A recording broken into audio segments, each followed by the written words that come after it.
Let's talk about machine learning. It's one of those terms you hear everywhere, right? It's changing everything from medicine to sports. But for a lot of us, it kind of feels like a mysterious black box. Well, today, we're going to pry that box open and demystify it. And we're going to do it with one simple but really powerful idea. So let's start with something you probably see every single day. How does your email inbox just know what's junk? Think about it.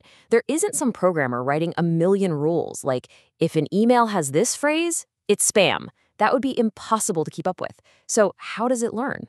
Well, that is machine learning in action. The core idea actually goes way back, all the way back to 1959, with this definition from a pioneer named Arthur Samuel. And the magic words are right there, without being explicitly programmed. This is the whole game. Instead of feeding a computer step-by-step instructions, we give it a whole bunch of data and just let it figure out the patterns on its own. It learns from experience, a lot like we do. So that concept, learning without being programmed, that's the foundation for everything we're talking about. It's a massive shift in thinking. But what does that learning process actually look like? How does a machine, learn? Okay. Here's the best way to wrap your head around this, and we're going to keep coming back to it. Don't think of machine learning as just one thing. Think of it as a giant, amazing toolbox. And inside, you've got all these different trays and compartments filled with specialized tools, each one designed for a very specific kind of job. So the first thing you'd notice when you open this toolbox is how it's organized. It's basically sorted by learning style. There are 4 main strategies we can use to teach a machine, and which one you pick really depends on what kind of data you have and what problem you're trying to solve. All right, let's break these down, because this is where it gets really interesting. First up, you've got supervised learning. This is like teaching a kid with flashcards. You show them a picture of a cat and say, "Cat." The data is already labeled with the right answers. Then you've got unsupervised learning. Here, you just dump a giant pile of Legos on the floor and say, "Figure it out."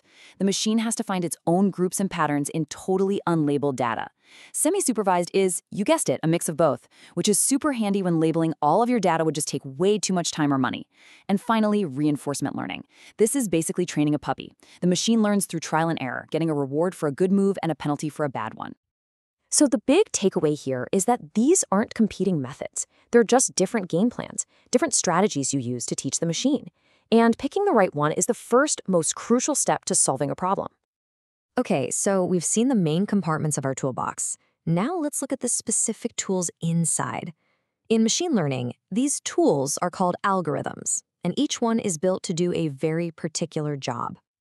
Now look, there are literally hundreds of these algorithms, but don't worry, we're not going to get lost in the weeds. Instead, let's just zoom in on 2 really common tools that do 2 very different things. One is for predicting numbers, and the other is for finding natural groups in your data. This is a perfect way to see what I mean. On one side, you have an algorithm type called regression. This is your go-to tool anytime you need to predict a specific number. Think, what's the future price of this used car going to be based on its age and mileage?